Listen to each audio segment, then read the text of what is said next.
Go.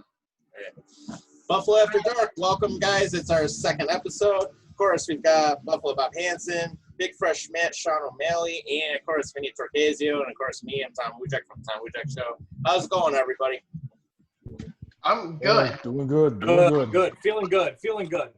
Good. We had an interesting week. All the stuff going on around here. Woo! Oh, yeah. We have plenty of stuff. Buffalo. Been a little crazy. Mm-hmm. And I will tell you, man, let's keep it a riot-free show this week. Yes. Yes, please. We don't need any of that crap going on anymore. So. We don't need it, folks. No, forget that. We don't need it. Yeah, Get that mess out of here. Exactly. Get the riots out of here. Join us for a little while. We'll keep you entertained like we did last week. So. Yeah, the best Saturday night distraction right here. Buffalo After Dark. Yep. Absolutely. And of course, for anyone who doesn't know, join us on our YouTube channel. Of course, we've got Horns and Hooves Entertainment. That's where you'll find this show. And of course, I mean, subscribe to our Instagram, subscribe to our other pages. Of course, Buffalo Bob, Big Fresh Matt, Vinny, myself. We've all got that going. And coming soon, we're actually gonna have a website. So we'll tell you when that happens. Anyways, let's get started. So, Bob. You actually had this good topic in the chat earlier this week, and for those who don't know, we actually do a group chat, and yes, we are friends outside of this show, so it's all good. And of course, we do drink up every now and then. But you mentioned Brnadon Montour and a possible trade speculation, so kick off the show, man. Fuck me. You knew I was going to bring it up, right? You should know this. Okay, so there's been speculation from the Buffalo News. I don't know which reporter it is. I have to assume it's Mike Harrington. And he was reporting that the Sabres should, and I didn't say would, I said should, trade defenseman Brnadon Montour this offseason. And there, because, in quotation, there is no room in Ralph Kruger's style of play. So my initial reaction is, why the hell did you trade a first-round pick for him if you're just going to fucking trade him again? Right. It made no sense. And when you brought that up, I mean, that was my first reaction. I'm thinking, why did we even bother? I mean, here's the thing. Brnadon Montour is one of the better players we have right now. I mean, we still have to rebuild defensively. We still have to do things offensively. But why would you even bring in Brnadon Montour if he's not going to be a fit in the first place? It makes no sense. It doesn't, because when you're looking at the situation, right, everybody was looking at Montour as like he's this big shutdown defenseman. And I like Brnadon Montour. I liked him when he first came from Anaheim to Buffalo. I did. And the only thing I had question in mind was, why would Jason Botterill give up that much for a defenseman who never really got a chance to play? And let alone the idea now that because of the salary cap, you're basically saying, we don't want you no more. We want to get some help on the offense. But here's the thing, and this is just a two-part piece. I firmly believe that if they're going to trade Brnadon Montour, you better get something good for him. Because if you don't, then what's the point of trading for him anyway, or let alone trading him away? I mean, I guess the Sabres want to be more, active per se, as far as just trying to just get the assets for him. I mean, you already have Montour. You have Colin Miller, and then you have a bunch of other schmucks on the team. You have Rasmus Ristolainen, who could very well be on the trade block, and he's been here for 7 years. And it's just going on and on and on. It's like you have too many defensemen, and you got to make up room for it. But then you want to trade one of the better ones on the roster. But then again, you also want to scratch the one that you recently got from Vegas, and you also get rid of Lawrence Pilot, who I think we talked about last week on the show. And I'm just sitting there, I'm like, why the hell did they do this? Why are they just letting a talented player who was better than Jake McCabe this year, let alone Marcus Scandella, go? And then it's a fucking nightmare. We all know it is at this point. Oh yeah, and I mean, and let's take a look at the career. I mean, here you have Brnadon Montour. He's played 243 games, and then basically with what he has, 24 goals in his career, 67 assists. He has 91 points. He has a plus-minus rating at 20. I mean, that is better than some of the other players like Scandella. Why would you trade him? Because Jason Botterill doesn't have a fucking brain cell going through his head, and he's like, dude, I'm just going to trade the best defenseman we have. I'm just going to trade everybody I trade. Let me trade a millennial all-star to St. Louis. And the thing is, he actually shoots the puck at least 5% of the time. I mean, you're not getting that from Jake McCabe. You never got that from Candela. You sure as hell didn't get that from Pouliot. I mean, why? No! Monroe, why? No! I mean, shit. Oh my God. It's bad enough already that Montour is still, I mean, I like Montour, but it's just not going to get people, enough attention. I mean, where would he even go? I mean, there's only 7 teams that could pretty much bring him. I mean, for real, if there's only one team out there who I think could get Montour, is San Jose.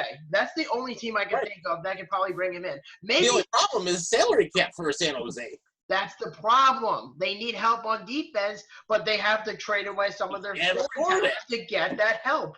See what I'm doing here? Right. We've connected the dots here. Yeah, so just for a quick moment, Vinny, just to catch up on your clusterfuck of a phone. We're talking about Brnadon Montour possibly being traded out of Buffalo because he doesn't, in quote, fit Ralph Krueger's scheme, which we don't understand. So we're just talking about where he's going exactly. Cool, yep. And basically talking about how Botterill's an idiot for even doing it in the first place. There's Jason Botterill doesn't even need a fucking introduction in the Buffalo News. He doesn't even need a front page news cover to talk about how idiotic he is. Right. Yeah. Is there any confirmation on the 24 playoff team when it's going to start, or? Well, from what I know, it's probably going to happen in July. The NBA is set to play on July 31st and have their training camp in mid-July. But I don't care about the NBA. None of us do. So, yeah, that's it. But actually, I will say, I mean, where Sean is right now, I mean, basically he's got that State Farm Arena in Atlanta, which looks pretty damn nice after they spent about 3 years redoing it. I mean, I've only been there once for a wrestling show, but I haven't seen. I've never been to an NBA game in my life, not once, not even when I was watching it back in the '90s. Yeah. Never been to one. Actually, I take it back. I was to one. I went to the Toronto Raptors inaugural season when they actually had a preseason game here in Buffalo, and it was when Damon Stoudemire came into the league for the first time. And I thought, okay, it'd be really cool and all that, but I don't even follow basketball that much now.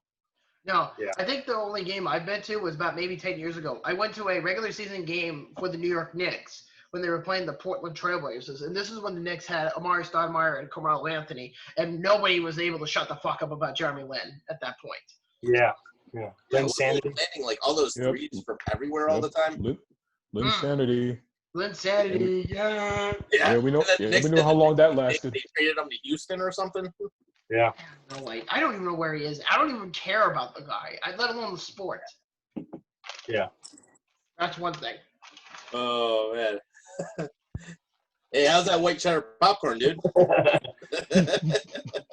You want some beer to go with it? Beautiful. We can all use a couple of beers, but there is something else I want to mention. Or at least 5. There's something else I want to mention. As far as the Sabres go, as far as trade speculation and the NHL goes, there's actually a few more pieces I want to talk about real quick. Sure. And they're both coming from the Athletic, so excuse my French for this part. As far as I'm choking on a seat for the from my smart food popcorn bag, but a minute. Nobody's gonna care if I die tomorrow. All right. Well, actually, the 3 of us would, because then we have no host. Yeah, for real.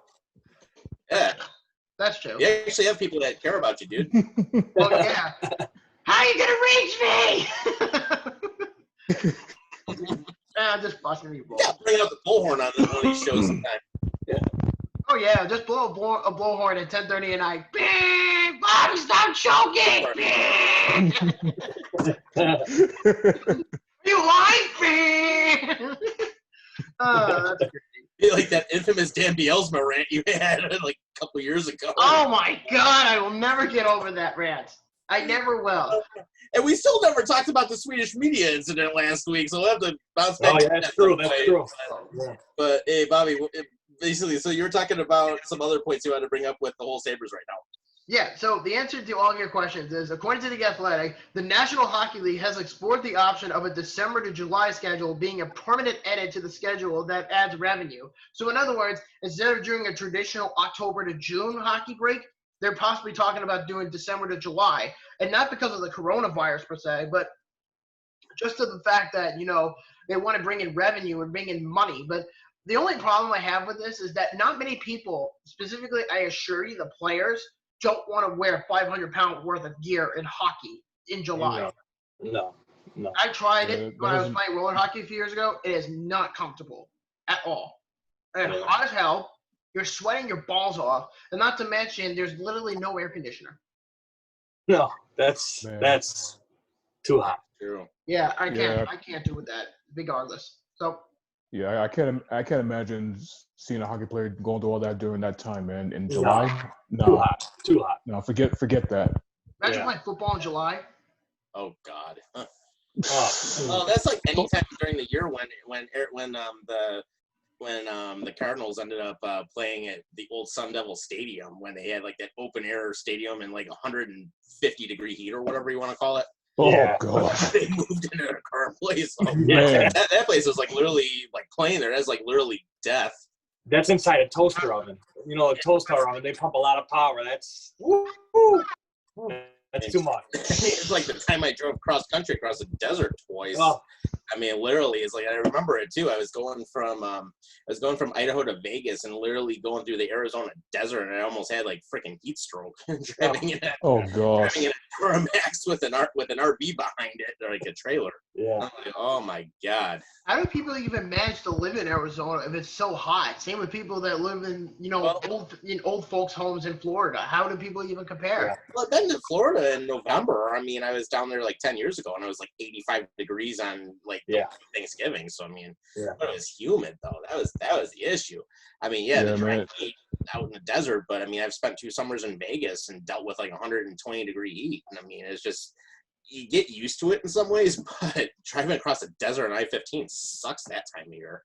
Yeah. And now you see why I can't deal with heat, man. Living here in the South, even to this day, even after living here for 12 years now, I still can't deal with the southern heat, man. I still can't deal with it. Yeah, don't you guys like get like, especially this time of year, isn't it always like feeling like 90 degrees or something like every day or something? Yeah, like it was 90-something degrees a couple of days ago. I checked on one of my clocks that had like that took track of the temperature. It was almost 94 degrees. Wow. Oh, Does anyone not it's not even have an air officially summer conditioner? yet. Whew. You got to have an air conditioner. Yeah. I'm thank goodness I do. Thank goodness I got AC. Put in I 3 can't weeks. imagine people without. Yeah. Oh man. It's hot out here. And killed a couple hornets that came in when I was doing them. Whew. I mean, it's hot down here in Long Island. I mean, it's like maybe like 75, 80 degrees, but inside my apartment, it's like 150. That's how bad it is. And let alone the fact that, it's pretty bad. And earlier today, we had a couple of sun shower storms. And You better not have snow this time, dude. I would kill myself if there was snow in May or June in Long Island. We had that up here in May. I would kill myself. It would be that bad. So what I was saying is that it was just an absolute shitty day as far as just like, you would expect in Long Island, it's, sunny, it's 80, people go in the pool, whatever. Nope, not today. Nope. That's where most people come out of work. And the next, you see a dark cloud coming down my area in the Belmont Merritt District area. And next thing you know, it's this big dark cloud. And then in the next, I want to say 2-3 minutes in, and I'm middle of watching Ozark, the pilot episode, at 4:30 in the afternoon. All I hear is, and then it's just thundering and lightning outside. And I'm looking out my window. I'm like, shit, do I really have to look at this today? And then I'm like, Oh God. I just took the doors off my wife's Jeep and I put the soft top down. I looked I looked. It was like, probably won't hit us. As soon as I take the doors off, it's raining, and it came down for 4 minutes, hard. So I had to run. I threw the soft top on. Oh, it was a joke. Yeah, we had that. Gotta do it. We had those nasty storms that came through a couple nights ago, and I remember I was up in I was actually up north. I was up Ransomville visiting my wifey, and basically, I call her that even though we're not, but we call her that. But anyways, you get the point. But anyways, what happened is she was doing a bonfire and everything, and I was over there, and we could see everything coming right off of Lake Ontario because we're not far from the lake up there. Yeah. And then just so much heat lightning and everything, and I'm like, okay, 10 o'clock at night. and I'm getting out of there. I was gonna go pick up, and I went to pick up pizza and wings on the way home that I ordered. So then, by the time I get home, it was probably closer to like 10:45, somewhere around there. It just started coming down, and like the hail and everything. And I remember seeing pictures, actually, my manager at work was showing me this, and she lives on the west side, how there's like golf ball size hail and everything. And I'm like, but yeah, she was like, how did my car not get damaged during that? So I actually did that. I did about an hour with Trevor on Wednesday, and it was the night before, and he got some hail damage on his car. So yeah, I saw that's gotta stink. I mean, you know, that sucks. Yeah, luckily we didn't see any of that. Yeah, Wow. hail damage is like the worst. I used to work in insurance, and that is like one of those things. Usually, if you're a claims adjuster, you're just totaling it out because there's no way you're gonna fix all that. Right. Yeah. So, Yeah. I mean, it was just overall this whole day has been pretty shitty. It's like it was sunny for like 75% of the day, and the other like half of the 30 was just like thunder and lightning. And it was like a light switch. It was just like this: on, off, on, off. Yeah. That's what it was like for me all day. Like, I just couldn't deal with it. I'm just like, am I able to go for a walk today or anything like that? Because I was looking outside, and then I look at my pool, and I'm just like, and it's just water coming down, and I'm just like, great, I'm going to be dealing with a thunderstorm tomorrow.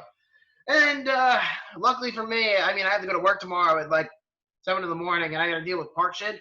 But I mean, I'm not leaving or anything, but I'm like just saying as a whole. But like, you know, when I wake up in the morning, I have to go to the park, and it's nice and sunny, and I'm just like, thank God I at least have some heat. Because or at least something like that. I mean, I wouldn't care if it was, you know, raining in my area. I wouldn't care. But if it was during the day, I would probably be sitting on my ass. But I probably wouldn't be doing much afterwards because there's not so much to do, let alone the fact that I'm very limited on what I'm able to do at work. So it's like, okay, we can only open the tennis courts, but you can't do everything else. You can't open the basketball court. You can't open this. You can't open that. And we're just like, so what are we supposed to do? It's like, oh, just cut down trees and branches, whatever, and you can cut to get your hands on. I'm just like, fuck. I wish there was more to this. So sounds like me in my yard today is like cutting everything. I'm like, oh God. That's for sure. Oh. Yeah. And What's up, Bobby? boys. Choking on the popcorn. Okay, you can't have popcorn during the Buffalo After Dark. You're gonna choke. Oh yeah. Yeah, get that random seed or the shell down your throat. Yeah, I know. I might have potentially done that, but you know what? I got Arizona iced tea in my fridge. I could just walk over and just bring it over again if I need some more. You know what I mean? I'm not in a rush. There you go. There you go. If you want a really big cure, get a bottle of Spiritus, which is like 190 proof. Yeah. Oh, please. Does anybody know the status of fans in the stands? Fans in the stands? What is that? Yeah, like for football games, for events. Oh, now. football. Does anybody know that? Because I'm hearing people are buying tickets and they're going to Vegas as Bills fans. And I mean, are we going to have fans in the stands? Oh, Yeah, I don't know. fans in the stands. oh, Yeah. Like being allowed to actually go to a game, Bobby. Yeah. Remember that? yeah. Yeah, like we did last year at the home opener. Listen, Yeah, right.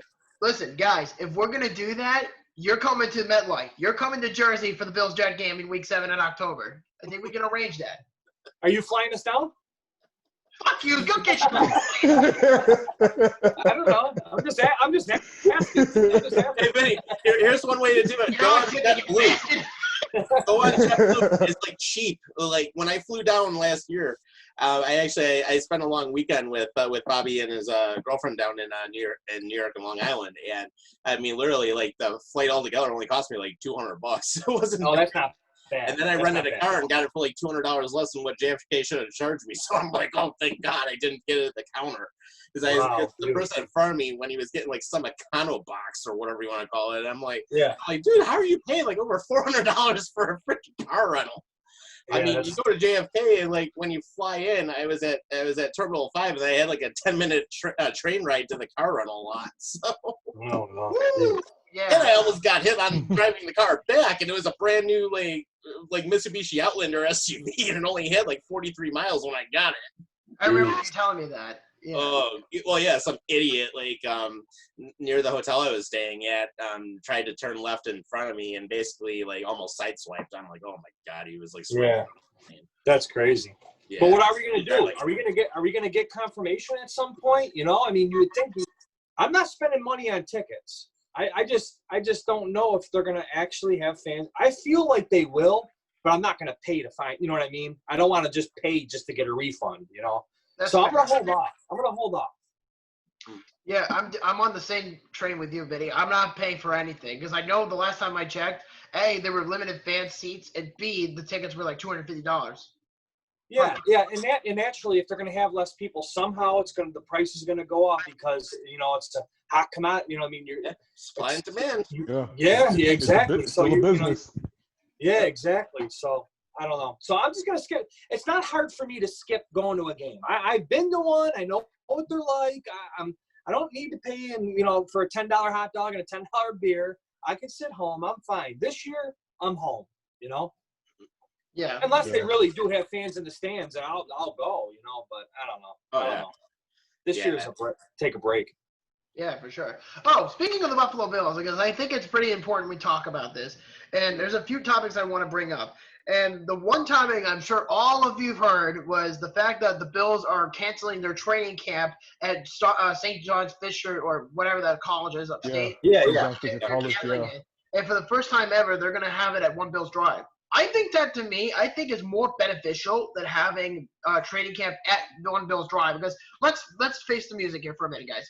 The fact that the Bills actually train there, and the fact that they actually hold up the NFL draft parties there, and the fact that they do a lot of their charity work in that building really shows that they care about One Bills Drive. And I think it only makes sense for not only for the people to see the Bills at One Bills Drive, to watch them practice, but I think it brings families much closer together rather than being in the heat, in the sun at like 95, 100 degree weather in the middle of the summer in Buffalo, just to watch a bunch of fat guys, barbaric at each other within 400-pound football gear. Yeah, and plus it's saving a bunch of gas too. From Buffalo to Pittsburgh, all that stuff. Yeah, exactly. Yeah. And there's gonna be elements that they miss at St. John Fisher's for sure, that college style atmosphere.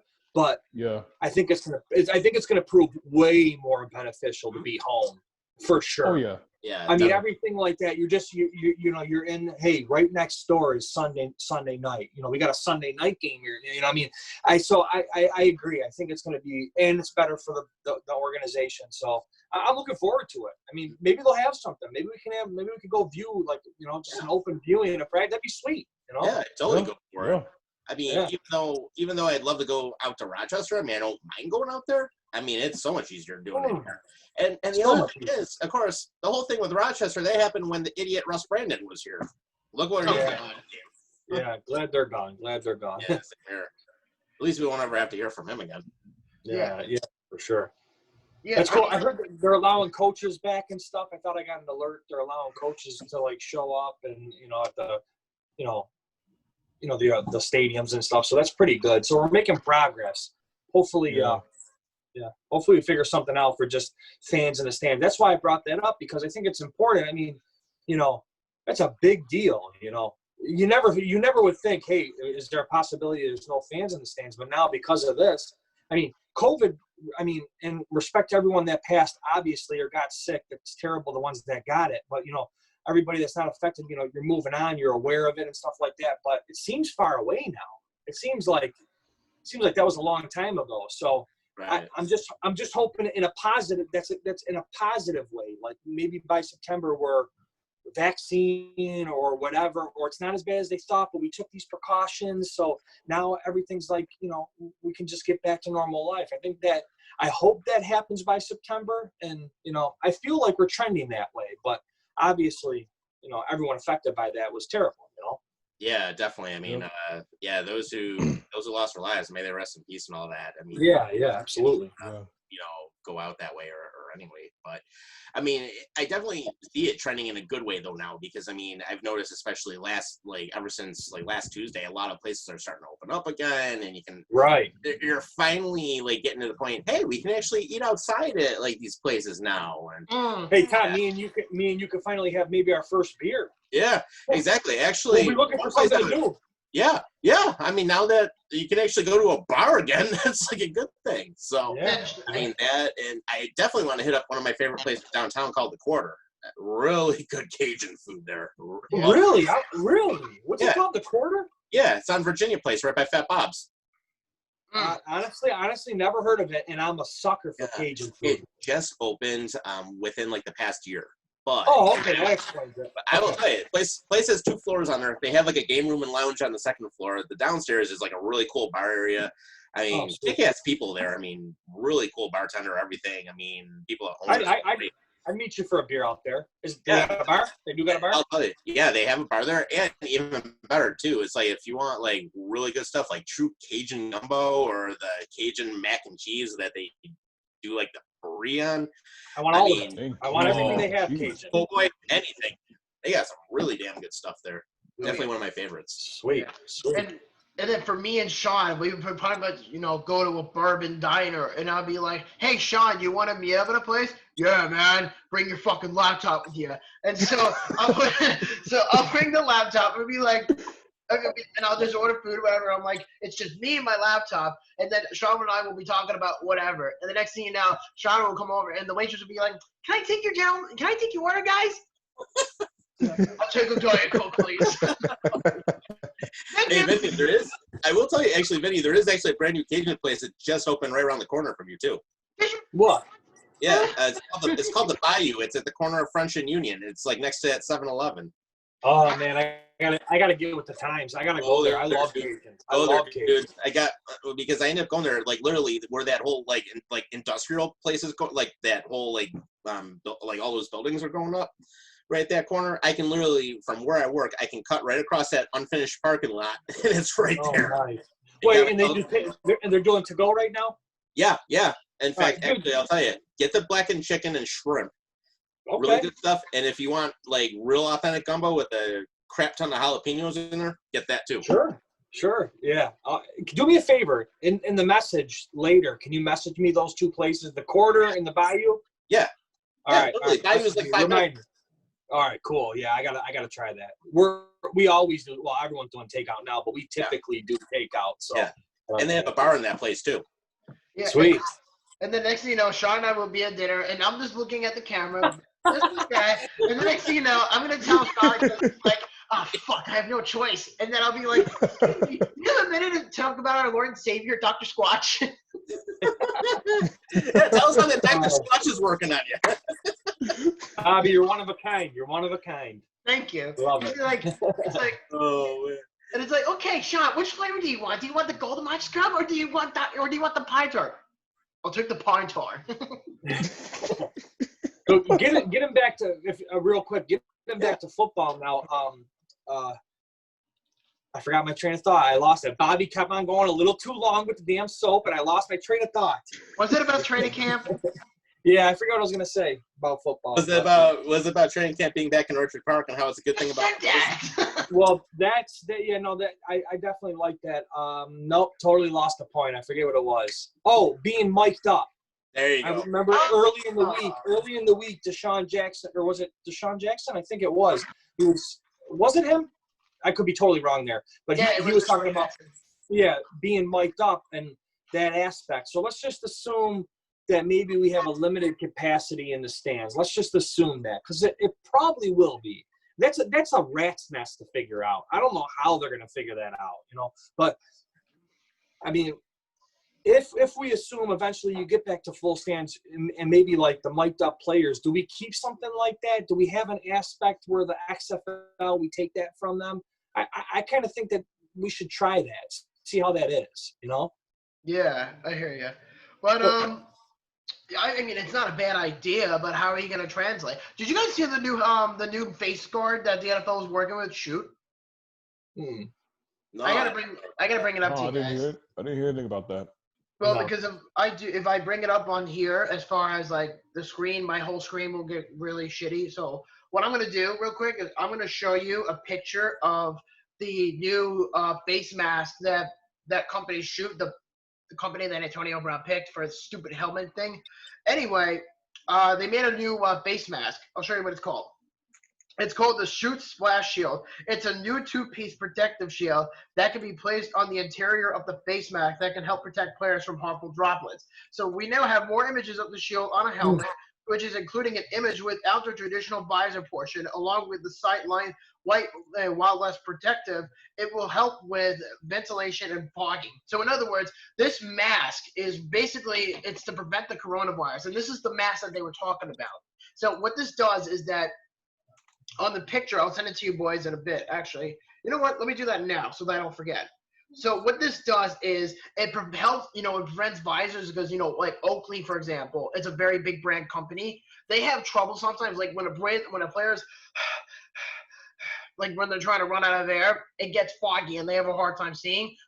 This thing is preventing them from doing so because there's a gap within the side of the mask that's letting them breathe out and breathe in. So without having to get foggy or whatever. So let me show you this face mask real quick. It's very interesting. It works just like the mask you're wearing now when you go out looking like a fucking idiot. But it's very innovative. I'll show you in a second. Just bear with me here, guys. I'm getting the picture off Instagram. I should have prepared for it on the show, but you'll see in a minute. Yeah, there's no script on this show. It's all good. Yeah, I know. There's definitely no script. I know it's no script. I just don't want to waste your time and then have you guys just not wasting time. Tommy, thanks for sending that. I'm going to look back on that. Yeah, honestly, I want to see when they're open till tonight. I want to place an order right now. Yeah, so I'll send it to you, Vinny, and I'll send it to Sean or whatever. No, while you're looking that up, I mean, listen, again, COVID-19, the coronavirus, serious it is. I'm not trying to dub it down at all for anybody who's going to hate on me for thinking I'm dubbing it down. And we appreciate the second-time listeners. If you listen to the first episode, thanks for being on episode 2. We're only going to get better from here, weirder, whatever you call it, because we're a fun bunch. Okay, no, go down. There you go. Oh, there. Whoa. All right, cool. I mean, it looks okay. That looks cool. Sweet. You know what I mean? Okay. I mean, it's not bad looking. But I just feel like it should be like, take these precautionary measures, but at that point, if it's by droplets and you're going to get it kind of no matter what, do a waiver form. Hey, listen, you're probably going to survive it. You probably won't need a ventilator based on statistics. I mean, everyone's kind of, but just sign a waiver. If you get it, you get it. Yeah, take the precautions, but at some point, how far are you going to go? Just give everybody the option to risk themselves, and if they want to, or they all get tested beforehand. If they don't have it, they don't have it. So, but I mean, take the precautionary measures, but I'm just saying, like, even for fans in the stands, again, back to what I was talking about, it's like, have them sign like a waiver or whatever. You can't sue the stadium. If you choose to go and you get it there, that's your fault. You know what I mean? Just, again, it should be your choice, but we'll see. Hopefully everyone's just safe and we can return to normal, and you know what I mean? Just by testing too. Have the 2-minute test they're talking about or whatever, like that'd be great. Maybe at the gate it's going to be a little bit longer, but you test everybody. Okay, everyone would understand. We'd understand, Yeah, for sure. Yeah. I mean, it's very innovative how they're building it. I mean, it's basically this when you go out on the field, but you don't look like a fucking idiot. But it's a visor. You can go out and play football on a normal basis without having to worry about all that crap. Yeah, that's pretty cool. That's innovative. That's nice. That's for sure. I mean, like I said, I was fearing for like a second. It was like posted it up on the screen was how my screen was going to be choppy and whatever, but it came back to normal, so I'm good. Yeah. Good stuff. But what do you call it? So did you guys see the comments that Peyton Manning said about Josh Allen? Yeah, I did. No, what'd he say? It went well. I have it on my phone, so lucky for you two. I don't have to do digging like I did for the helmet. Anyway, it's a quote, and it says right here. So I've done a Zoom few calls. I did one on the Buffalo Bills QB room, and I did one on the Rams full team, and did the Bears team. To me, that's what you have to do. The coaches shouldn't lead everything. Josh Allen seems real excited about that. So, in other words, Peyton Manning is praising Josh Allen's leadership, and he's praising that he thinks that he's going to go on to the next level and become this top-notch quarterback, because he was talking about how Peyton Manning his first 2 years wasn't the most hyped guy in the world, and then by his third year, they got him weapons, and now he was one of the best QBs to ever play the game. So that's basically what Peyton Manning is saying here. And I don't think anybody – Wow. I don't think anybody in Buffalo is surprised by that, because – the 2 years, he's going into his third, right? So it's like, the 2 years that we had him, he got the injury his first year, but he's always had, I was talking with Trevor, he's always had the heart. He has the heart. He's a baller type of player. He'll do anything he can. That's why he flicked that ball, in lateral against Houston. He was trying to make a play. It wasn't very smart, but all he was really trying to do in his head was try to make a play to win the game, fluke or not. So that's what I'm seeing there. That's what I'm saying. So it's really heartwarming. I'll use that to see someone like Peyton Manning acknowledging our third year quarterback, Josh Allen, like that. I take that to heart. That's awesome. And yeah, wow. I expect the jump to be, at first I wasn't sure, but I expect the jump to be the same from year 1 to year 2 to year 2 to year 3. I expect the jump to be significant. And even if it's not that significant, he has the heart. So that's how I feel. That's how I feel. Yeah. Yeah, And Vinny, I weren't agree. you the last one in the last week's episode, weren't you the one that you said you met his parents and they were talking about I's and R's and we's and how he took that to heart? Weren't you the one that said that, or it might have been Yeah. I was talking about them. Yeah. And, and his father asked me right away, he said, "Hey, Vinny, what do you think about, Josh Allen?" I said, "I'll be 100% truthful with you. Again, you guys know from previous shows, I'm not really a college guy. I don't follow college while it's going on too much. I follow them after they're drafted and look back. But I told him, I said, I kind of wanted Rosen. I kind of followed the hype, and I was like, let's, get Rosen in there. And, I'm okay. You know what? I'm gonna pull for Rosen. So when they said Josh Allen, I told his dad this. I said right away, I was kind of like, oh, I want a Rosen. But, immediately told him, like, after I heard the press conference Rosen had and how he was kind of a little bit of a, he just rubbed people the wrong way. I said, I was so happy we had Allen. So he was comforted to say that. Basically. Yeah, that worked out.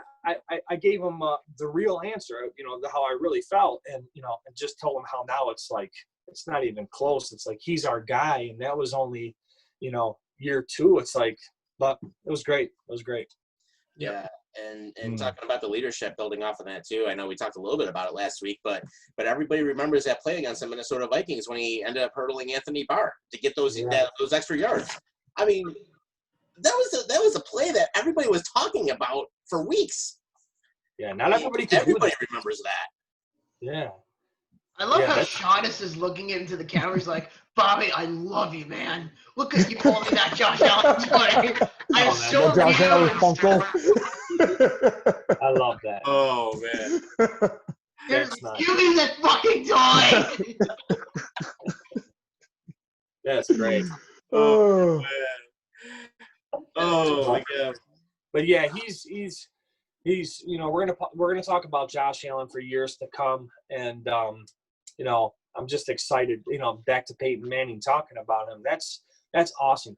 Can you imagine the pointers he's getting from Peyton Manning, the future first ballot Hall of Famer, just by talking to somebody like him? Well, the greatest in the modern era. Yeah, and Josh Allen already is a sponge. Look at the way he respects Jim Kelly. Well, respects any NFL player at that, and his own teammates, treats them like families and brothers. And it's just, it's a team. It's always a team, and that's what we're seeing. That's different. We're seeing an actual team. We're not seeing patches of things here and there, and we're seeing a true team, and it's I can't elaborate on that enough of how I feel like it's just going to keep getting better and better. So, huge upgrades ever since Brandon Beane and Sean McDermott came in. I mean, they've really changed that culture around.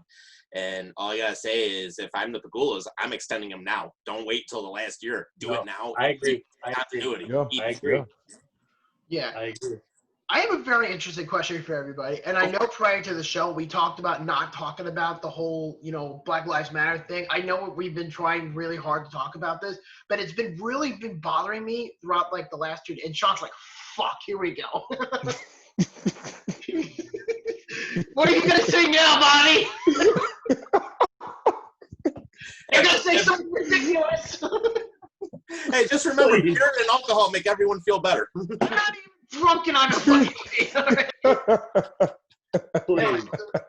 So what I was gonna say is though the whole Jake Fromm story, and holy shit, did you see the reaction that this There guy? was blowback on that big time. Before he even came to the Bills. Yeah. What were you gonna say, Sean? I was gonna say I saw Shaq Lawson's response to that after Jake Fromm apologized, all that stuff, and I'm like, oh man, like I didn't know. What did he say? I didn't see his response. I mean, basically, if I can remember, basically, yeah, you got it up. I got you, brother. I got you. Yeah.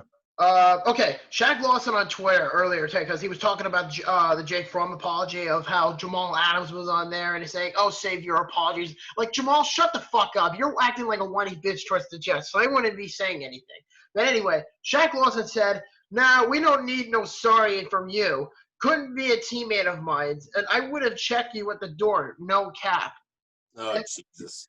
And my first initial response to him, and I posted it on Twitter because I wanted to get up to his face about this, because I think what Shaq was being is, not only do I think he was okay, and I'm not racist or anything, but I think he's being way too entitled about this situation. So what I said was on Twitter, by the way, because that's like the ultimate tool of getting people up their ass, and Sean knows a thing or two about that.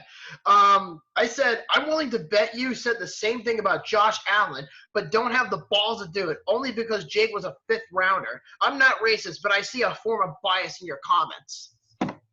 Yeah, I'm like, wow, man. Like as soon as I saw that, I was thinking to myself that maybe it's time that I threw away my Shaq Attack shirt that I had when we drafted him. Like, I'm ready to throw it out or freaking. I was going to say burn it, but no. I'm just ready to just throw it out, get out of my life. Cause come on, man. Sean, I have a suggestion, buddy. Wipe your ass with it. You'll feel better later. Hey, even better. There you go. That way you can go on the internet later and be like, oh, holy crap. Or even better, like that one night when we were all on the chat and I was eating those drunken noodles extra hot. Kelvin, use the shirt after that. That'll make everybody feel better. Right. It all does. I would rather wipe my ass with a Tom Brady jersey than I would with a Shaq Lawson jersey. But you know what? Shaq Lawson was a whiny bitch, even when he was with the Bills. I don't care if you're green, purple, orange, black, brown, or white, or I don't care what ethnicity you are. If you're going to act like an entitled, whiny bitch, there's no wonder why the Bills got rid of you, let alone the fact that you asked for $30 million out of 1 year. Yeah. Wow, I mean, $30 million. Man. Yeah, not happening. That's a lot. They didn't deserve 30 mil. No. Nah, bro. You don't deserve it. You don't deserve it. And freaking, did you see all the Dolphins fans commenting about this, calling us Bills fans salty and all that crap? I'm like, shut the freak up, man. No, I didn't see. Yeah, I didn't see that. Oh no, I didn't. They were commenting under Shaq Lawson's retweet. Of course like, I'm like, shut up, man. The Dolphins didn't do anything in the AFC this year anyway, so we don't even. For real. No, they're gonna be probably last, huh? Yeah, I mean, Tagovailoa is not going to be anything until probably about year 3. So. Yeah, who knows? Who knows? And that's if they even give him an offense. Yeah, it's true. Right. I mean, one thing I don't understand about this whole ordeal. Let's put a little situation here behind us, okay? And this is just from human logic. When people are talking about this topic, and I know it's a pretty shitty time to talk about it, Black Lives Matter or whatever, with all the protesters and the rioters, there's no gray. It's black or white. And what Shaq Lawson is basically saying, it's either you're with me or you're not. But what I'm thinking here is, think about this. Just because Jake Fromm said this in a private conversation, and let's be honest with ourselves for a minute, some of us may have been racist in these comments. Not that none of us would ever do it. I never done it. But what I'm saying as a whole, as a human being, we've talked pretty nasty shit about one another. Like the British hate the Irish people. The Japanese hate the Koreans. The Chinese hate the Japanese. Those kind of people. But what I'm saying here is prospectively is Josh Allen said the N-word in front of millions and thousands of people on Twitter when he was 14 years old. And the excuse now is, oh, Jake is in his mid-20s. He was in college when he said that. I'm like, yeah, nobody asked him to publicly leak that picture within a year after he said those comments about supreme elite white people. What the fuck is he even talking about, as far as I'm concerned? I don't know. Yeah, I don't get it.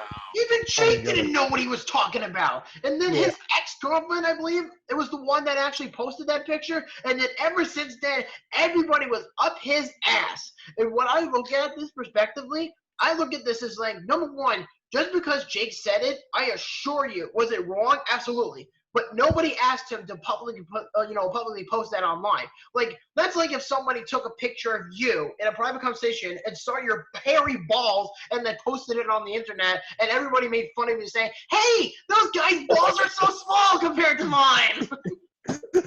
Oh yeah, or it's like that whole thing where they had to make law for revenge porn. Yeah. Gosh, man.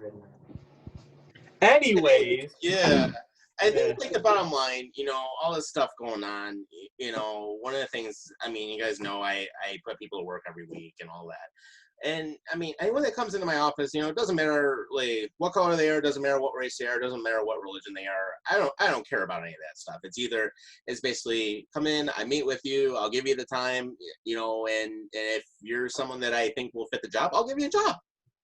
And basically the same thing. And I mean, it's one of those things. It should, everybody matters. It shouldn't be, one person matters over another. Hey, we're all human. We're all the same. We're all, and we got to celebrate those differences. And that's the way I look at it. I mean, three of you guys are my brothers on this show, and in real life too. So it's all good. We're all friends in real life. We're all here, and we got each other's backs. So that's the way I look at it. We're all equal. We all, we're all in it together. Yep, I agree. And I know it's a difficult time for, Sean's culture. I understand that entirely. I know where he's coming from. And as a human being, I can relate to that. Not that it's ever happened to me, no police brutality or whatever. I mean, but another thing too is I hate white privilege. You ever hear a white man ever say, I hate white privilege? I might have heard it a few times. No, nobody's ever brought that up, especially from a white guy. But the point is that, the whole monologue of this conversation as a whole, specifically because of Jake Fromm and because of the fact of this time with the riots and all that.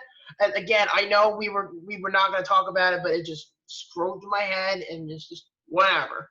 But I think the main factor is that when you look at a situation like Jake's, at least give him a chance to give himself at least to explain himself, what behind that story, rather than just saying, cut him. Because that's what every quote-unquote Bills fan was saying everywhere. They were like, cut him. I hope he gets cut. I hope he dies. I hope he dies in a car crash. I hope he does this. They're like, dude, it's a fucking text from a private conversation. It's not like Josh Allen did it ever, which he did, but people say, oh, because he was 14. I'm like, who cares if he was 14? Who cares if he was still posting up, lyrics of songs or whatever? He still did it at 14 years old. That's the point. Mm-hmm. But it's so fucking stupid how you look at the situation and you just give Josh an excuse because he did something many, many years ago. But when you do it to Jake, oh, no, sorry, you got to go, buddy, because you're a racist. I'm like, there's so much more to the story than people realize. And I'm not defending Jake's, comment. I'm not, because it was wrong.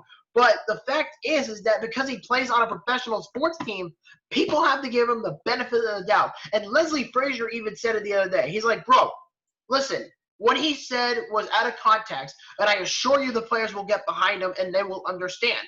Because if they could do it with Josh Allen, they could do it with Jake Fromm. Yeah, and everyone remembers Josh Allen apologized, and this was before his first season.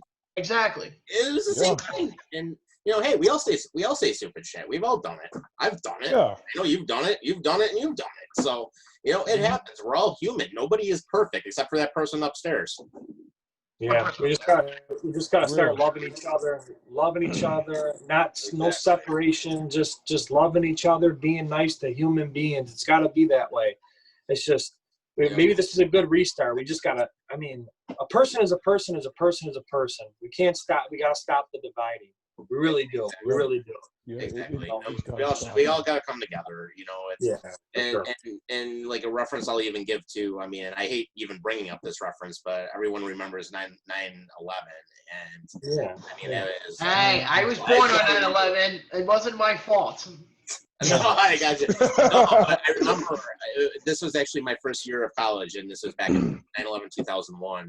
It was my first semester at Niagara County Community College, and Man, I was coming out of my psychology class at the time, which I would never take psychology again. I hated that, but I had to take it as an elective. I was kind of forced to do it. But anyways, what happens is I was leaving that class. It was about like 10 in the morning, whatever it was. And I remember hearing about it. And at the time I was working at Dick's Sporting Goods too. So I ended up going to work only to be sent home because the company shut down every single store that day. But, you know, one of the things that I remember is that as a country and as people, we all came together within those first 24 to 48 hours. And I mean, we all came together and we were all like united as one. I mean, we were like all together on that.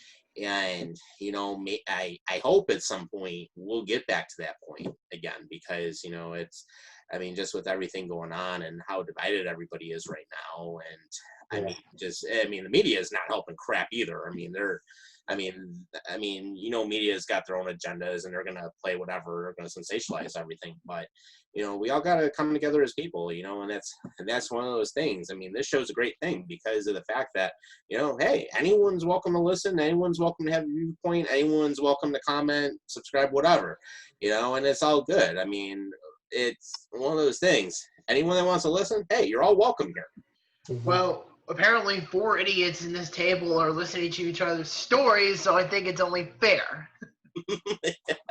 Yeah, but you know, it's just one of those things.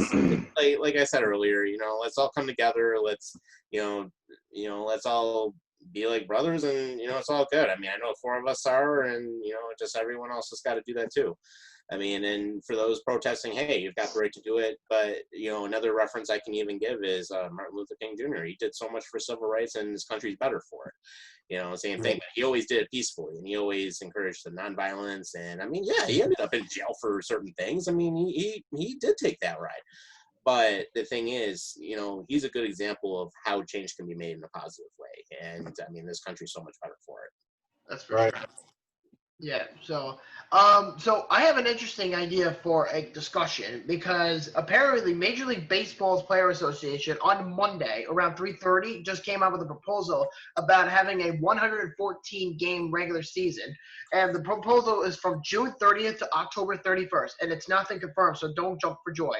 And before I begin on the list, the MLB draft will be on Wednesday at 7 p.m. on the ESPN. Just giving you a heads up.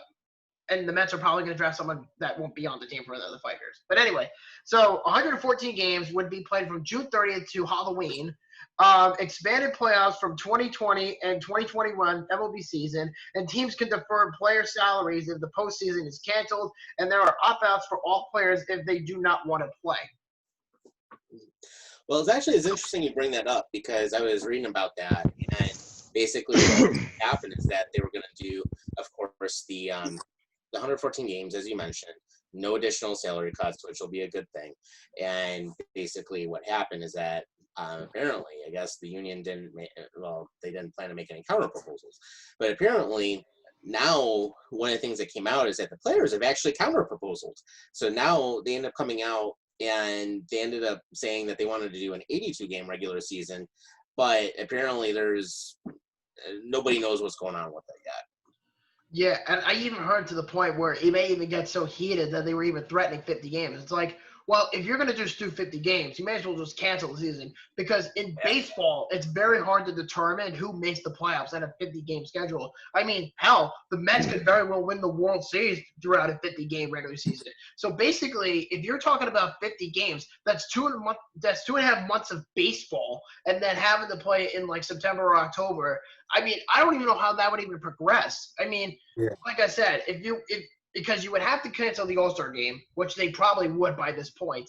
And then on top of all that, the players in the Player Association and the owners are all being a bunch of greedy bitches. So I'm not that surprised by how everything is being handled by the MLB. And you know what's really sad too is if you look all around the major four, is that the NFL is coming back in September, but there's no guarantee yet about fans. The NHL has a playoff format coming up, but there's no date. And then, of course, the NBA is set ready to go in late July and then have the regular season. I think it's like 8 games or something like that. And then have the playoffs in like October. I don't even know how they're even accumulating that. And then of all of the major 4, the most prized possession, America's pastime, are being the greediest sons of bitches among the big 4. And that's hurting their economy, as far as I'm concerned. And the worst part is like guys like, who are penny UFAs, like Marcus Stroman, who's a starting retaining pitcher for the Mets, and Mookie Betts, who got traded in January to the Dodgers. He's a penny UFA, and they might not even be able to keep him. So that's going to hurt the salary of these players. I mean, think about what you're spending your money on this year. You may as well just not go to baseball. But it also, you have to think to yourself, is the culture of the sport going to change the outcome if they cancel the season? Because, like I said, the other major 4, like in the big 3, like the NHL, NFL, NBA, all have scheduled games in play. Major League Baseball is still in bumfuck Oklahoma, still trying to figure out what they want to do. Yeah, I personally don't care. I personally don't care if they cancel the season. I'm just not into baseball like that. But yeah, I mean, whatever they figure out, it'd be cool to see any sport. Hopefully, baseball, even if it was 50 games. So what? Do 50 games, make a playoff bracket, and just do it. Just do it. Hey, that's how I feel about football. If the Bills are, they're on the up and up, and they're like projected to win the East, and they're a contender. But we have half the stand, fans in the stands, and they make it to the Super Bowl, and maybe a couple things are short. There's an asterisk next to the Super Bowl win. It's like, come on, I just want to, I don't know. We'll see what happens. I mean, it's hard to determine that, like I said, because you can't judge Major League Baseball's playoffs within just 50 games. Because the MLBA, like I said, is being a bunch of greedy pricks. Because they can't even accumulate a schedule, and they can't accumulate the players, and they can't accumulate, the salary. Because the last few weeks, some of these teams have been releasing some of their minor league players, and most of them are out of their job. The Mets, for instance, released about 30 to 45 of their minor league players, and they're out of a job, and now they have to go work at fucking Walmart, all because the Mets decided to be cheap and didn't want to pay anybody. The Yankees could basically just kept everybody. And by the way, fuck the Yankees, Sean. I'm just going to tell that straight to your face. I had the luxury. I'm back at you with the Mets. Yeah, fuck you. I was going to say, Sean, actually, have you checked out any games in Atlanta since you lived down there? Honestly, not really. Honestly, the only like sports game, anything college or pros I ever been to was back in like 4 years ago during Georgia Tech's homecoming against Duke. Oh, nice. That was it. Nice. Was the mascot Dr. Squatch? Huh? What do you got? Oh gosh. You're bringing that up. Oh, I have a funny story behind that. So, regarding the Dr. Squatch thing, I got so nervous because I ordered from them like 2-3 weeks ago from their website, and you know how some websites take forever. I ended up going on Amazon today because I was so impatient, thinking that it was going to be scammed and I wouldn't be able to get my products. So I found that because I ordered like 8 of these, and it came with like conditioner, shampoo, and whatever. I go on Amazon today, and I buy a $105 pack of 10 more of this shit, and I got 8 like stacked up in my bag. So like Monday or Tuesday, you're gonna see like a lot of this, but count this by 18 under my sink. It's like doo, doo, doo, doo. And I mean, like, dude, this will keep going for 6 months. There you go. Me. I'll have to go to Sam's Club and pick up razors fairly soon if I ever decide to shave this coronavirus beard off. Nice. We'll just take a razor or take the Manscaped thing, like they show in the commercials, like, Manscaped, it'll help you shave your balls. Well, you can shave your face off too, you know. And he's like, this is very innovative. I'm really liking this. I'm like, whew, I'm good enough. Right. Good stuff. I know. I'm just like, thank God at least haircutting's coming back because I want to get rid of all that up top. So Yeah, I have no problem with that. 2 seconds. there you go. Leave it off. Hey, Sunburn. Yeah, There you go. Yeah, nice dome. Zero maintenance. Well, just shaving it, but that's it. Yeah, nice little razor. It's all good. Electric razor. Man, Let's get these a days shot getting down here first. with all the shotgun heat, Yeah. God, I still remember when I was a kid, and I I actually have no problem going bald. Yeah, right? Oh God!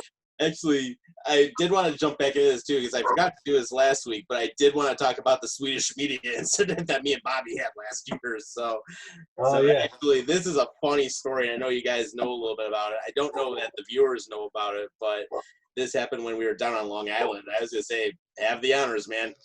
Oh, yeah. Like, Vinny or Sean, did you hear the story that how we got Phil Housing fired? Yes. I have no idea. All No, right, I Sean, you're in probably for did. a treat on this. No. Yeah, I'm Sean, listening. okay. All right. Okay, come sit on my lap and I'll tell you the story. This is a good one, and it actually got picked up by WGR too. So even though our friend Dwayne Stenell had the infamous rant, this was actually another one that one of the WGR people actually found out about. Yeah. And Harrington on top of it. Mike Harrington was pissed. Oh yeah. I didn't care. So, okay, so Sean, to give you an idea, Harrington does. yeah, so Sean, to give you an idea of exactly what we're talking about, and I have a picture of this, by the way. And I actually got asked this question on in a recent interview with another YouTuber a couple of nights ago, and I'm expecting to see it on Tuesday or Thursday or whatever it comes out. I'll post it out. But anyway, so it's me and Tom and my girlfriend Brittany. I mean, we were all just there for the weekend, and Tom had no fucking clue where he was walking at, and he looked like an Oompa Loompa like throughout the whole entire weekend. And he's just like, 5 feet later, my friend, I get over it. So, and then when he's in a rush. And he was just really, it was funny, that's for sure. So anyway, we're in Long Island, and I told Tom, hey, there's a way we could, meet the Sabres and whatever. We met Jason Botterill, we met Evan Rodriguez, because there's a little barrier from the Marriott Hotel where the teams would normally stay at, and across the street is the Coliseum, so they could just go straight down one direction, or they could take a team bus, doesn't matter. So during the day, we meet them and whatever.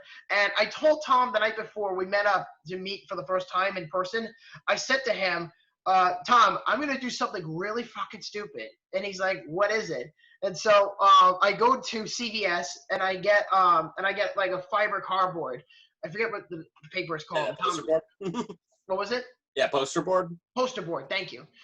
So I get a poster board and I get a Sharpie. And as in the process of doing this, I write Fire Housley, and nobody even knew it existed yet. So I was just ready to go, and I had every intention to bring this to the game because we were so fed up with Phil Housley at this point, and Tom and I were just like, what if we did something really stupid for the media to pick up on? So we did. And I told him we were sitting at my ringside right near the Sabres bench, and it was the three of us. So we were watching warm-ups, and we were picked up by a Swedish newspaper, and she spoke pretty decent English. She was like, excuse me, sir. You too. Yeah, she was like, excuse me, can we take a picture with your sign? And so the three of us get together, and we have a picture right here. And it's just me and Tom and my girlfriend. Yeah, see it? Can't see it. Kind of. That background's messing it up. But yeah, it says Fire Housley. And so we're waiting for the people to come out, like Jack Eichel and Sam Ryder, Judge Getter, all those guys. And next thing you know, they're coming out, doing the warm-ups or whatever. And nobody was sitting in the front row. So I said, Tom, it's time. So the next thing you know, I take the sign out of the rubber band because that's where it was sitting the whole time. I take the board where it says Fire Housley, and we met Evan Rodriguez earlier that day. So we put it up right at the fiberglass, like this. And I'm just looking away. He was laughing his ass off when he saw it. He's just looking away. He's just like this. And I'm just like, I don't give a shit who sees it. I don't really care. And it was so funny during the warm-ups that Mike Harrington gets a notice of me in the crowd. And he says on Twitter, well now, a Sabres fan in a jersey says, placing a place card at glass in the warm-up, it says, Fire Housley. And the people gave me shit. They're like, dude, fuck this guy. The dude's an asshole. I hope he dies in a car accident. It was bad. And so... And even better was the walk around the entire arena concourse. Oh, my God. So, as we're going, and as we're sitting around the Nassau Coliseum, because they're waiting for the Belmont Arena to be fixed. It'll be done by next year or whatever. But anyway, the point is that Tom and I, and as well as Brittany, the three of us, were taking a quick, intermission break after the first or second period. And we're walking around, and we got one of two things. We either got high fives, we got pictures, or we were told by other fan bases, "Fire Housley, go fuck yourself!"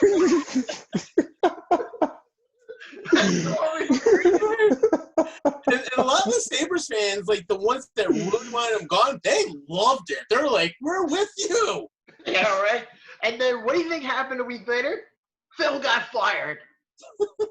Wow. It didn't even calm down to get to sign until like at least the first intermission, if not like closer to the second. I mean, we actually had that sign like plastered up for a while, and then of course we see like 4 suits come down. We're like, we need to confiscate your sign. Yeah, we never saw the sign again. I would have loved to keep that sign, but we're a bunch of assholes. And Phil was just so amused. He was like, "Can somebody help me? There's a guy here trying to get me fired from my job." Yeah, he was looking stupid on the bench. I mean, that's a classic story. He didn't even know what to do. No, nobody knew what to do. Even funnier is Jason Botterill's sister, I think, who commentates for the Islanders. She was like in the bench next to us. Oh, God, was she really? Oh, my God. I don't remember that. My God. Remember when Rob Ray was down there, too? Oh, yeah, Rob Ray always does that. He's there. He's like that every game, no matter where you go. And Schover was Botterill's sister. Yeah, Jennifer. She works for the Islanders as an analyst. But anyway, so I mean, I would much rather have Jennifer on my squad than Jason, but whatever. And I love how Jason the following week says, "Oh, it was my decision." No, like, no, bitch, it was my fucking sign that manipulated you. Good story. Good story. And a loss of money probably too, because a lot of the fans were not even going at that point. Oh God.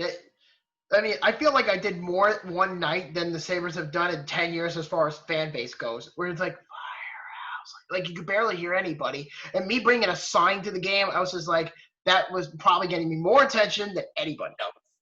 Yeah. And then of course, the Instagram post after. Yeah, it was a Comedy Central sketch, but just live. Yeah. Yeah, and that whole thing with Swedish media, they were there for Rasmus Dahlin, of course, who was in his first season, and it was just absolutely hilarious. Oh my God! But we had a good time with that night, though. I mean, yeah, definitely. It certainly was. So there you go, Sean. The day I fired Phil Housley. Nice, man. Yeah. Then of course after that, then he came up for the Cincinnati game when we had the Bills opener. So that was pretty sweet. Oh, nice, cool. Yeah, and of course, I mean, it was all good. I mean, I remember the guy's lawn we parked on, cars parking. I mean, no problem with that. Had the grill. We brought some wings out, other stuff. I mean, had the football. We were all good. I didn't care that I got fried. I didn't care I lost my voice. That was the loudest I had heard that stadium in years. Yeah. Buffalo's great for tailgating. Buffalo, one of the best. I mean, there's a lot of KC's great. All those places are great, barbecue places and stuff. But New Era is something special. It is. Yeah. It is. And I think we should get together for a game together, the four of us. You know, Sean and I will fly up from Buffalo, from where we are, from Long Island, Georgia, and fly up to Buffalo. Get the four of us together, bring our girlfriends or wives or whatever. I mean, trust me, they would much appreciate being with each other. But I think it would be cool. But anyway, so the point being is that I think the four of us should get together in like December, go to the Bills-Steelers Sunday night game in Buffalo. That would be fun to go to.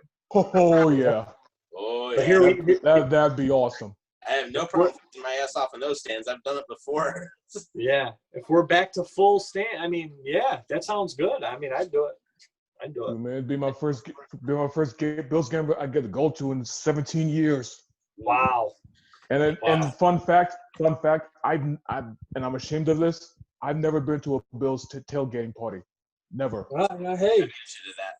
Yeah, we're gonna do that. I've seen the videos, I've seen the clips all over. I need to go to one. We gotta do ASAP. Yeah, bring a portable grill. We'll grill up some stuff. We'll go over to Hammer's lot, drink the ball. Man, I'll freaking knock you out. And I'll freaking vlog my experience up there, man. Sure. Yeah, oh yeah. I gotta do some vlogs, man. For sure. Yeah, for sure. Yeah. Tom will take We'll take him for Cajun the night before. Yeah, there we go. Yeah, Oh, and yeah, I remember when he was up here last time, we went to Imperial, and then he actually met someone that was following his old channel at the time. Wow. Beautiful. Yeah, we'll go to Bar Bill. We'll get some wings. The Bar Bill's really good. Bar Bill's. You know, we'll do some spots. Yeah, definitely. Yeah, and the funny thing is that when I took Bobby up to Toronto, I never got that toll bill. So I'm like, oh, thank you, Jesus. I remember that. ETR. The thing that cost me like $82. I never got that bill. I'm like, oh, thank you. Yeah, right. Lucky. Yeah, you were like that. You were like in paranoia for like 6 hours. We also went to Wayne Gretzky's restaurant up there too. We also went to the CN Tower. Nice. Took him to the old Maple Leaf Gardens, which is actually now a grocery store and an arena. So In the Hockey Hall of Fame. That's a big one. Got to see his Stanley Cup in person. You know what I really want to do too is in a few years is if the Bills ever go back to Ohio, whether they play the Browns or Bengals, I think we should take a road trip, all of us together, and go to the Pro Football Hall of Fame and the Rock and Roll Hall of Fame. Yeah, I've done the Pro Football Hall of Fame probably now 4 or 5 times, and the first time I walked in, I'm not gonna lie, I was like getting choked up just seeing some stuff. I'm like, man, I'm gonna like this place, and it was great. It's beautiful. You see, like, you know, just all the Lombardi trophies and different little things they got going on. Respect to the '90 Bills is in there. It's pretty cool. So I'd do it again, is what I'm saying. I'd definitely do it again.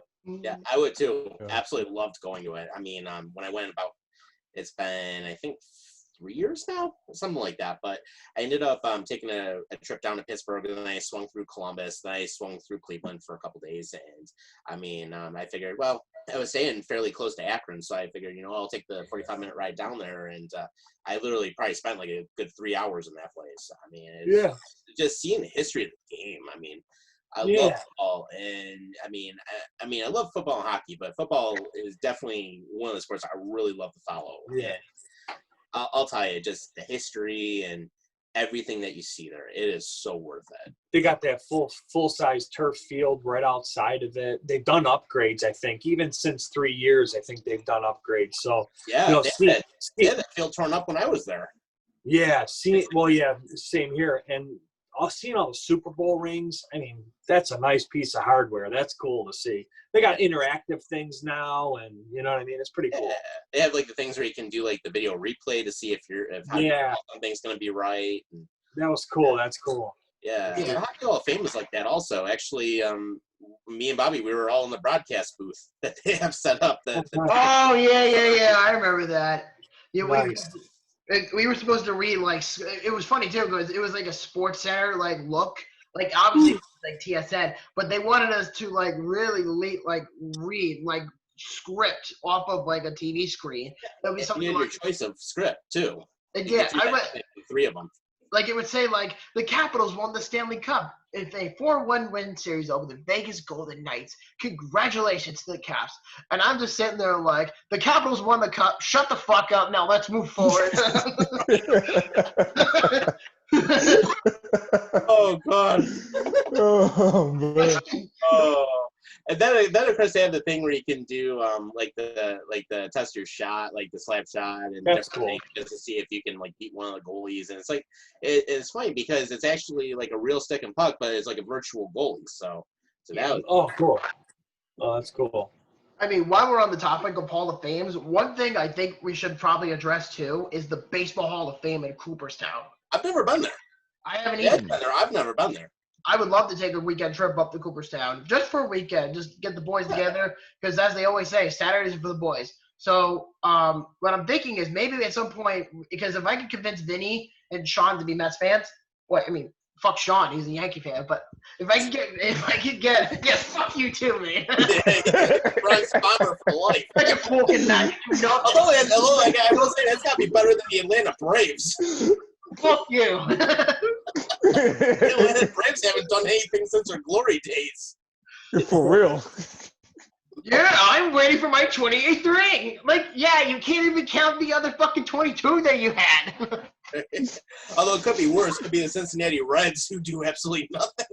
No, the Reds are getting better. I mean, they got a good prospect pool. No. Actually, the Marlins, that's the bad one. Wait, who? The Florida Marlins. Oh, the Miami Marlins, yeah. I mean, their new Miami Vice logo now. No, you know who's a real fucking shit show? What's their face? The Orioles. That's who it is. Oh yeah. Those. They are a shit show. And Sean's probably like, ha ha ha. Okay, what's worse, the Baltimore Orioles or the Washington Redskins for ownership? Oh boy, That's a tough. Redskins. that's a tough one. Yeah. All right. I have a better one. Who's the most overrated? Matt Riddle or Dan Snyder? Matt Riddle, the wrestler. Ah, I know Matt Riddle. I don't know who Dan Snyder is. Yeah. oh, Fuck it. Whatever. Good one, Bobby. Okay, fine. That was a bad joke. That was a bad joke. But yeah. Okay. You laughed at my jokes throughout the night. That tells you I'm funny. Don't show us the soap again, please.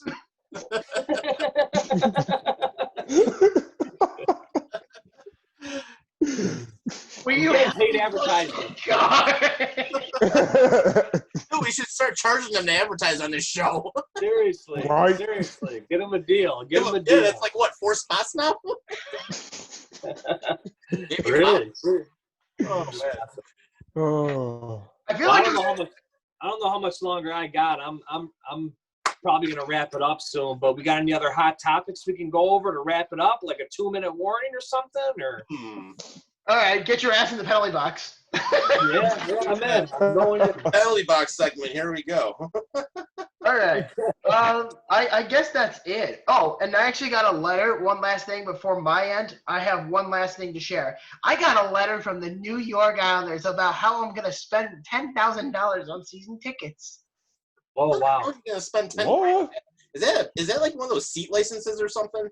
I have no idea. I'm gonna read this to you in a woman's voice. Oh boy. Good morning, Buffalo Bob. I hope all that is well with you and your family during this time. My name is Erica the Slut, and I am reaching out as your new representative of the New York Islanders. I would be happy to connect with you to learn more about what you have done with us in the past, and to also discuss your plans for both of the 2021 season at the Coliseum and at Belmont. Below is my personal contact information for your records. Please let me know if you have any questions. Stay Please stop. You know, but that makes me think right there. It's like, are there going to be fans in the stands? You want our money that bad? Tell us. You They know? probably are. How could I ever justify spending $10,000 on season tickets? Okay, that was pretty impressive. It was pretty impressive. You got to give me credit for that at least. That was good. Well, Hey, baby. What are you gonna do? Send her some of that soap now? of course, he's the final last spot. Yeah, I'm done from my end. I got man. Hey, Vinny, anything you want to wrap up with? What's up? Anything you want to wrap up with?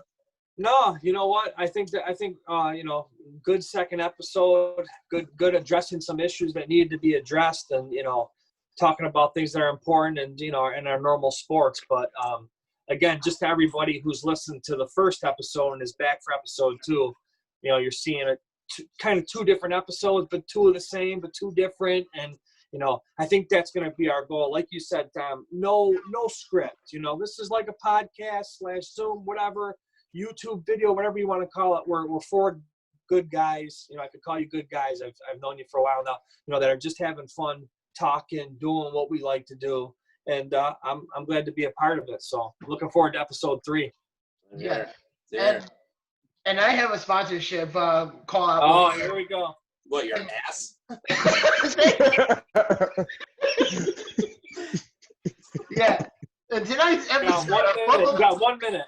Okay, tonight's episode of Buffalo After Dark is brought to you in part by Bobby Burkage, who had made an appearance on episode 4 of 13 Reasons Why, and it's also sponsored by Dr.Squatch soap. Smell like the forest. There you go. Hey, Sean, any last words before we get up for the night? Yeah. Just real quick, and okay, I saw a clip of you guys episode last week about the whole protesting and rioting things going on, and I just felt like I needed to say my piece about this because because as a black man myself, it really my community is hurting. All right, that's all right. Here's the thing: I will always be for peaceful protesting. All that rioting and all that looting crap, it's got to stop. All right, it's not doing anything. It's not. They're not doing it. Obviously, if you're rioting or looting, you're not supporting the actual cause, all right? You're not doing it for George Floyd. You're not doing it for Breonna Taylor. You're not doing it for David Dorn and all the other people who were killed because of police brutality and all that stuff or whatever, man. Look, there's no, honestly, and I really hate to say this, but there's no wonder why. I'm trying not to get political, but I gotta say this. There's no wonder why there's a reason why our president is considering bringing in the military to take care of this situation. There's no wonder because all these dumbass rioters and looters out there. And let me tell them this: sooner or later they're going to get caught. All right, you're making us look bad, and I don't appreciate it. All right, I hate it, and it's no wonder that we are constantly racially profiled. All crap like this, making fools of us, and it's just, it's got to stop. All right. If you're gonna, and oh gosh, man, it's heartbreaking, man, because I saw clips of riots going on in my hometown of Brooklyn, and it really took me off. But again, man, I will always be for anything peaceful, but if I have to defend myself in a certain way that I never wish I did, so be it. All right, so be it. Because I'm not gonna sit here living in fear of my life and the life of my family. I'm not doing that. So that's all I got to say about that. Yeah. And Fromm, and same thing. We talked a little bit about that last week, and hey, we're there with you, man. I mean, it's one of those things. I mean, the looting is beyond. I mean, doing the peaceful way, hey, all for it. It's one of those things, and it's just one of those. It's just a tough situation for everybody right now. Seeing that, I mean, I like you. I mean, same thing. I'm sick of seeing all that stuff happen, and I mean, it's bad enough that there's been profiling for a long time. Unfortunately, I mean, it sucks seeing that. It really does. But same thing. I mean, I know you're doing everything you got to do, and a lot of people are doing what they've got to do too. And it's just unfortunately, I think media is part of the problem too. They're making it. Yeah. They're showing all the worst parts of it, and they won't show the good things that happen. Exactly. They're pushing a narrative. They're pushing certain narratives. I agree. And that's the thing too. It's just like you're really trying to understand too. I mean, you do understand that there's profiling going on, and that's opened my eyes more than anything. That's got to stop. We got to treat it. Can't I don't like the white, the black. Don't separate like that. We're all humans. I wish we would just we're all humans. We're all Americans. Yeah, we bleed the same blood. Exactly. Yeah. But we do gotta understand that there's profiling in the African American. I mean, that's what they're doing. We gotta stop that. It's gotta be to the point where it's like if somebody kills somebody, it's not good. It doesn't matter. Stop trying to divide by saying it's this person over this. You know what I mean? I don't like that. I just hope we all get to an understanding because it's gotta stop. We gotta get better there. We gotta get better there. This can't be. We gotta be stronger as people, and not listening to the media that's trying to divide us. To a degree. So we right now we got to get behind and just and understand more. We got to understand more is what we got to do. Yeah, absolutely. Yeah. And even on an unrelated note, before we go too, I mean, I will honestly tell you, when I went to school, when I did 2.5 years at Buff State, when I transferred there, that place really opened my eyes to so many different people, from different places, and it really gave. Like for me personally, it gave me a new appreciation for a lot of that because it's like, the education part was great. It really helped me understand more of like where everyone's from, the background, everyone's got a different path in life. But you know what? It's one of those things that I think when I was there, it gave me a new respect for everything. And I'll tell you, some of the best people I know are African American or Asian. I mean, I got white friends too, but seriously, there's good in everybody. There is. It's just they gotta stop polarizing all this crap, in the media and fitting the narrative, because they want the narrative one way, but why not show the good things? Like I saw this one clip earlier today actually, and I saw where one of the protesters and a canine officer in Niagara Square, they actually came together and gave each other a hug because they both understood each other. Why isn't the news showing that? Oh, I know Exactly. why. I know why. Yeah, they want it to be the narrative. They want it to be like, oh, everyone's blowing up all this crap. It's like, why not show the good things where people are coming together? That's the thing that's irritating me, especially with all this coverage going on. I have a quick political message, and I don't mean to be political, as I'm not a political guy at all. I hate getting involved in politics, let alone racism. But the fact of the matter is this. If you blame Trump for all the damage you've done to your fucking city, Trump's not saying you, hey, little boy, go spray the Empire State Building for me. Go do that for me quick. No, that's your own fucking fault. If you want to riot, don't. All right? Don't blame Trump for your own egotistical rights and for your own goddamn agenda. All right? Stop blaming everybody else for your own goddamn insecurity. Okay? Stop. Everyone's got to take the personal accountability. But you know what? Nobody's talking about it. Nobody's talking police about too. it. Mm-hmm. Yeah, and that's for anybody. I mean, we all gotta be accountable to ourselves. I actually read a very interesting quote earlier today, and I sent it to my friend Randy. He was a fellow black man that I grew up with for many, many years, and we had this conversation earlier today, and I sent him a very interesting quote, and it says, if I say my house is on fire, and you say all houses matter, well, that may be true, but all those houses aren't on fire right now. My house is. Mm-hmm. Think about that. Yeah, rally behind. We need to understand right now that we need to help our fellow brother out. We need to. Right now, we need to. We can't just go back to humans are humans. We got to understand that we got to give help. We got to give help right now. We got to be more understanding than ever, period. And then hopefully we can get to a human is a human. It doesn't matter. Exactly. Everybody's different. Everybody can teach everything. Different ethnicities can teach different things. So let's, but right now we need to rally together and we need to understand this. Yeah, and it's like one of those things when I brought up that 9/11 thing earlier, that was like one time when all of us came together right after we had everything blown up here. I mean, everybody came together. We got to get to that point. Let's be accountable. Let's not get so political to the point where, we're just blindly following something. And you know what, Tom, you're right. You're right. Sorry to interrupt, but you're right. The media is, if people, all they watch is the news, you're going to get nothing but negativity and the separation and this like that. Take a break from watching any news and just do what you like to do. And I guarantee you're going to be, it's going to be great. You're not going to hear the negativity. I'm not saying don't be aware of it, but I'm just saying that the way that they put it out, you know what I mean?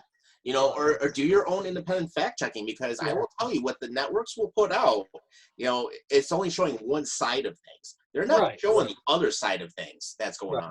For media in general, That's the thing that gets me a bit, because, I mean, seeing about how an officer and a protester came together and they were understanding each other, and seeing like the things where an officer is going to help somebody out. There's a lot of positive things that are coming out, and there are people coming together. It's just that the news, certain things, they're not going to show that because they don't want to show that. And that's where, just seeing one-sided stuff, like Vinny was saying, take a break from it. One of the things I like to do is I like to get out and explore different places, and, it's interesting, like all the things that you see.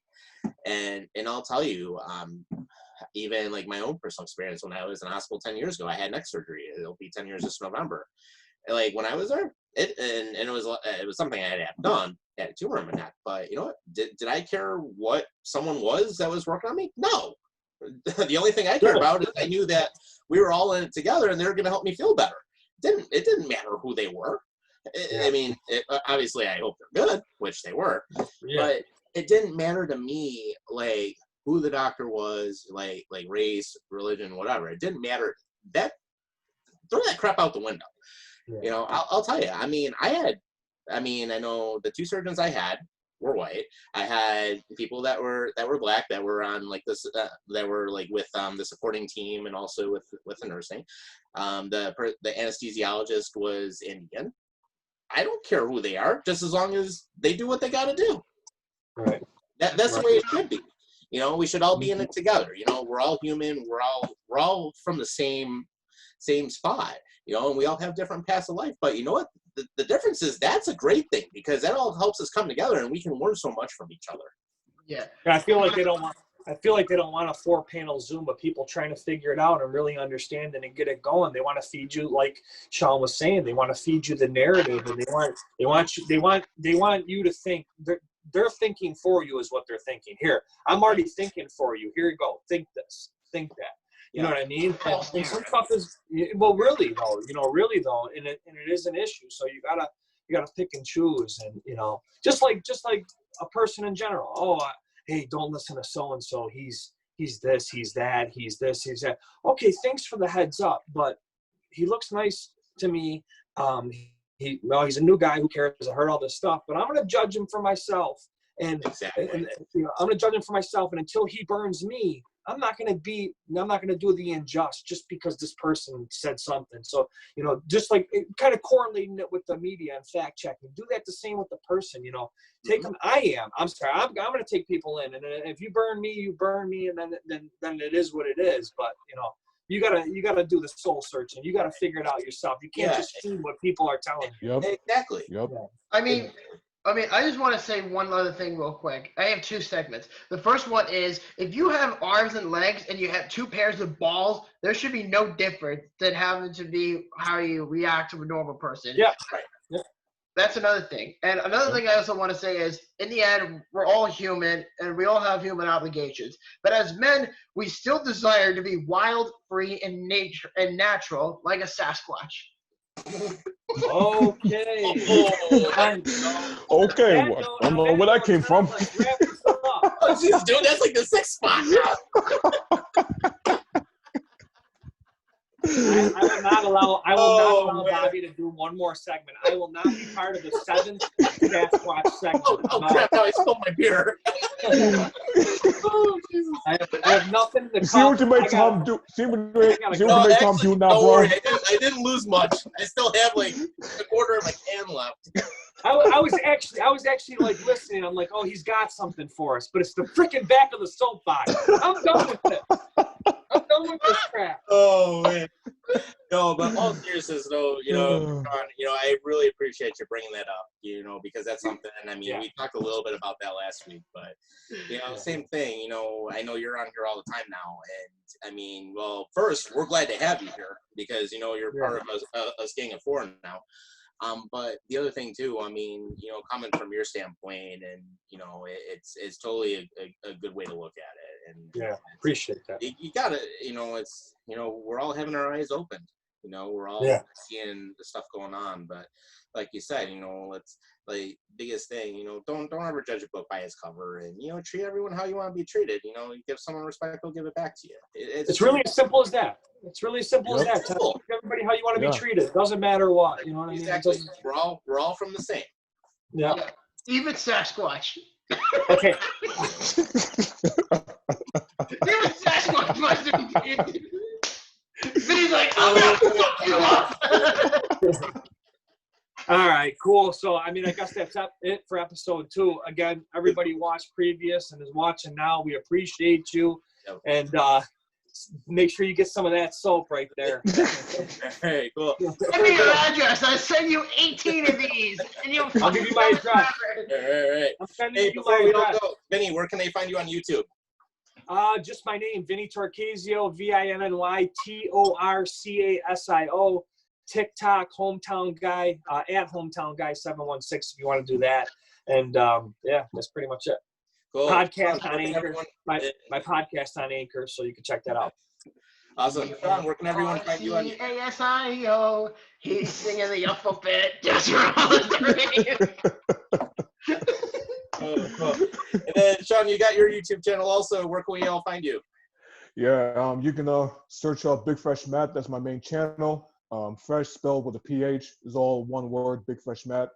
I do Buffalo Bills content on there. You know, latest news, all that stuff, reactions, post game, reactions, all that stuff, results, all that stuff. Everything, basically everything Buffalo Bills. So you can find me there. Oh, awesome. Buffalo Bob, where can we find you? You can find me right here on the Big Y on YouTube, and you can also find me on SoundCloud, and you can also find me on Twitter and on Instagram under the name Buffalo Bobcast. I do weekly videos on interviews with special guests like comedians, athletes, former athletes, you know, people like you guys. I mean, I've already interviewed two of these fucking idiots, and yeah, they were so blessed. It was amazing. It was an amazing moment, wasn't it, Sean? Oh yeah. I actually just watched you and Sean, and I enjoyed it. You guys were good. I was learning stuff about wrestling that, you know, it was a good podcast. I didn't finish it completely, but just hearing you guys go back and forth about wrestling was cool. Video games was sweet. You know what I also Thanks. learned tonight, Denny? Appreciate it. As a really peaceful lesson. You know what I also learned tonight, Denny? Is the fact that you love Dr.Squatch so so much. I love it. then of course. Oh, we're never going to hear the end of it. Oh, Jesus. Never. Dude, you could be believe I took like the the cows and books up. Oh. Right. And then for you guys too, also, you can catch me on the Tom Wujek Show here on YouTube. I'm also on SoundCloud. And, of course, we also have our main page, Horns and Hooves Entertainment, which is now available. And then our website coming soon. We're also on Facebook, so definitely check us out. In the meantime, guys, episode 3 next week.